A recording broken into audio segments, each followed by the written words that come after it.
O Chúa tang ngồi tang ngày Calvary Calvary ngang du các tua raya tua suara reng Chúa để ram đâu mul mê lai ang mây ca reng ang lâu an ta na trong trai ngài đâm rô kapati. O chu cross ng ayaro pue pulpit dang lo Calvary tang ang into na bunlua lo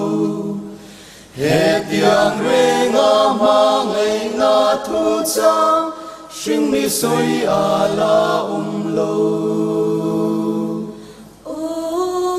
to cross ayaro pui pulpita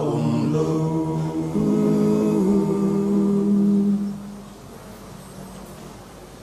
O mi antang ye chu tang suan kalpa ang seksol mo Suan boya ta min tlan suana ni akha A chu nun loai thi nu ling thi I suan trap su mei chia ente I fa pa I bula ading hati O chu cross nun ayaro pui Pulpidang lo Calvary tlang ang into na munlua lo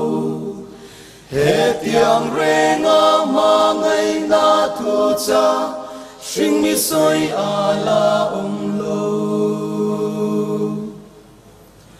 Su cross ayaro pui pulpita